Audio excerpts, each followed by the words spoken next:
The notification sound pierced through the humid Delhi evening like a promise of something extraordinary. Priya Sharma, 28, sat cross-legged on her bedroom floor, her phone illuminating her face in the dim light. Her younger sister, Anaya, 24, looked up from her laptop where she had been editing photos for their fashion blog. "Priya, what is it?" she asked, noticing how her sister's expression had frozen. Priya swallowed hard.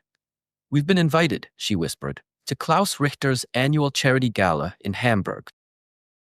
The name carried weight. Klaus Richter, the German tech billionaire whose investments had turned startups into global empires. His parties were legendary, attended by celebrities, politicians, and the world's elite. An invitation wasn't just social prestige, it was a doorway to a different life. Anaya scrambled over to see the screen. The invitation appeared inside a private event management app they had never heard of, framed by elegant gold digital borders. Klaus Richter cordially invites Ms. Priya Sharma and guests to the annual humanitarian gala, Villa Elk, Hamburg, Germany. RSVP required. Transportation and accommodation provided for select international guests. How did we even get on his radar? Anaya whispered. Priya's hands trembled as she scrolled. Remember the article I wrote about sustainable fashion in developing markets? It went viral, over 2 million views. Our Instagram has been exploding since. What they couldn't know was that their digital footprint had been studied meticulously. Every post analyzed, every interaction cataloged. The algorithm hadn't found them by accident. Their modest South Delhi apartment reflected two sisters clawing toward something better. Fabric swatches on the walls, mood boards everywhere, dreams of launching an ethical fashion consultancy. Their parents supported them cautiously, proud but worried.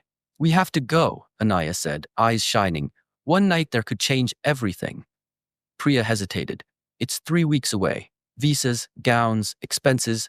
They're covering travel and hotels," Anaya replied. "We just need visas and outfits. We can do this." They planned for hours, fueled by belief. They ignored how the RSVP app demanded invasive permissions. Contacts, location, calendar, photos. They didn't question why emergency contacts, medical details, and travel preferences were required. They overlooked small inconsistencies: a 6-week-old email domain, an app with fewer than 50 downloads, villa photos pulled from multiple stock libraries. They saw only opportunity. The next morning, Priya called her best friend Mira, a corporate lawyer. "Something feels off," Mira warned. "I can't explain it." Priya laughed it off. "This is Klaus Richter. He's on Bloomberg." Still, she researched obsessively. Forbes articles, Wikipedia citations, interviews, a LinkedIn profile connected to people she knew. What she couldn't know was that professional identity theft had evolved beyond imagination. The real Klaus Richter existed, but he was on a meditation retreat in Bali, unaware his identity was being used as bait. Anaya documented dress shopping on Instagram. Followers cheered. "You're going to Hamburg? Legendary." The validation was intoxicating. 2 weeks before the event, their visas were approved with unusual speed. They saw luck, not corruption. Their parents were nervous but proud. Their father quietly handed Priya €2,000. "Just in case." "We won't need it," Priya said. "Everything's arranged." The night before departure, they practiced elevator pitches and German phrases. At 3 a.m., a message arrived from the event coordinator, Sarah Mueller, complete with maps, instructions, and a photo of the pickup point. It looked flawless. What they couldn't see was the metadata, taken not at Hamburg Airport, but a private airfield far outside the city. They flew at dawn, posting smiling photos from the airport. New beginnings. Hamburg bound. Within days, that post would haunt millions. Hamburg Airport was clean and efficient. Passport control waved them through. They followed signs to executive ground transport, where a tall man in a suit held a tablet reading Sharma Sisters. "I'm Henrik," he said warmly. The Mercedes van was immaculate: leather seats, tinted windows, champagne on ice. A welcome gift from Mr. Richter. As they drove, Anaya tried to post photos, but the signal dropped. "Rural area," Henrik explained smoothly. The champagne tasted slightly bitter. Within minutes, Priya felt foggy. The road signs didn't match her memory. She opened GPS. The blue dot showed them heading away from Hamburg toward industrial land. "Henrik," Priya said sharply, "where are we going?" His eyes met hers in the mirror. The warmth was gone. A small change of plans. "Stop the van," Priya demanded. "That's not possible," he replied.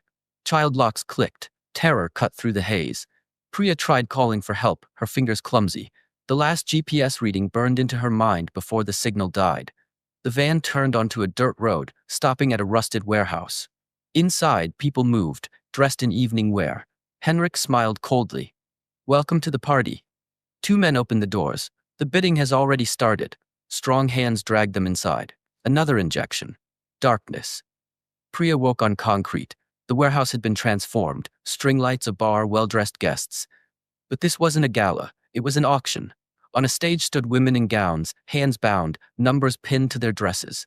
Human merchandise. "You and your sister are premium," a man in a tailored suit told her calmly. "Educated, social media presence, high value." Anaya sat bound across the room, tears streaming. "This is business," he said. "Your trail ends at the airport."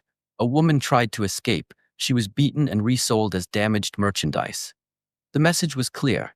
Priya noticed a fire exit, unguarded. She worked her zip ties slowly, planning.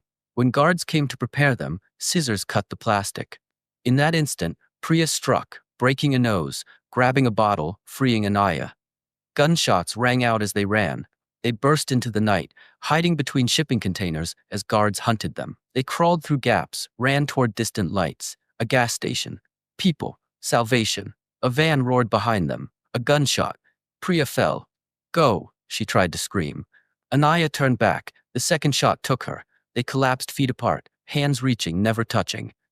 By the time police arrived, the van was gone, leaving two bodies and a viral Instagram post that would haunt the world.